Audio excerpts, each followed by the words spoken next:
UP के फतेहपुर जिले से आए सपा नेता व पूर्व कैबिनेट मंत्री नसीमुद्दीन सिद्दीकी ने बीजेपी सरकार पर पलटवार करते हुए गाजीपुर जिले में हुई घटना को लेकर के कहा कि यूपी में पूरी तरह से जंगलराज कायम है। यूपी में मां बहन सुरक्षित नहीं है, युवाओं को नौकरी के लिए भटकना पड़ रहा, महंगाई आसमान पर है। और पश्चिम बंगाल में हो रहे विधानसभा चुनाव को लेकर कहा कि बंगाल चुनाव में जितनी बेईमानी कर सकते हैं उतनी कराएं।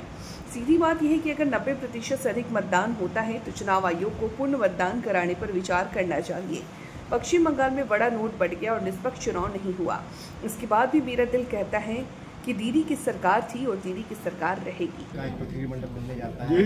गाजीपुर में जो घटना वो किस तरीके से आता है? गाजीपुर में क्या घटना हुई? पूरी हत्या जो हुई है। हत्या हुई जी। देखिए साहब, हत्या जो हुई, अपराधी की कोई जात नहीं। जिसने अपराध किया है उसको सीआरपीसी के तहत, आईपीसी के तहत गिरफ्तार करके सख्त से सख्त कार्रवाई करना चाहिए। और अगर इसमें कोई कोताही बरती जाती है तो मैं समझूंगा कि ये शासन और प्रशासन जो है वो निष्क्रिय है। आज पूरे प्रदेश में कानून व्यवस्था नाम की कोई चीज नहीं है, जंगल राज कायम है।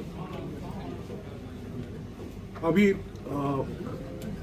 एक हफ्ते बाद 10 दिन पहले सीतापुर जिले में एक अनुसूचित जाति की 5 साल की बेटी की 8 लोग इज्जत लूटते हैं, वो भी भाजपा के संबंधित लोग, और उसकी हत्या हो जाती है।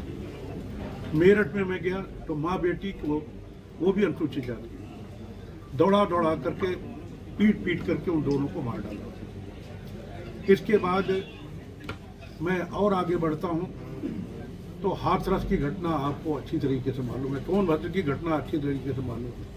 एक घटना अभी मेरे जानकारी में आई है कि एक बैकवर्ड, हिंदू बैकवर्ड प्रजापति समाज का कोई शादी हो रही थी, वो दूल्हा बन करके घोड़े में बैठ करके जा रहा था महोबा जिले में। उसका सिर्फ कसूर इतना था कि वो प्रजापति था, कुम्हार बिरादरी से था, और घोड़े में दूल्हा बन के सजा हुआ जा रहा था। आरएसएस के लोगों ने, बीजेपी के लोगों ने नीचे गिरा करके इतना मारा कि वो 8 दिन अस्पताल में पड़ा रहा। 8वें दिन वो बन गया। तो कानून व्यवस्था कहाँ है? हमारी माँ बहनें सुरक्षित नहीं है। युवाओं को, पढ़े लिखे हो या गैर पढ़े लिखे हो, लड़के हो लड़कियां हो, कोई रोजगार नहीं। महंगाई आसमान पे है। गैस सिलेंडर के क्या हाल है आप जान रहे हैं। गैस सिलेंडर के किसानों के क्या हाल है आप जान रहे हैं। बेमौसम बरसात होती है, ओलावृष्टि होती है, खत्म। इस इलाके में गन्ना बहुत होता था, खासतौर पर बिंदकी के आसपास। किसानों की इतनी उपेक्षा की गई। मैं गन्ना मंत्री था इसलिए ये बात कर रहा हूँ।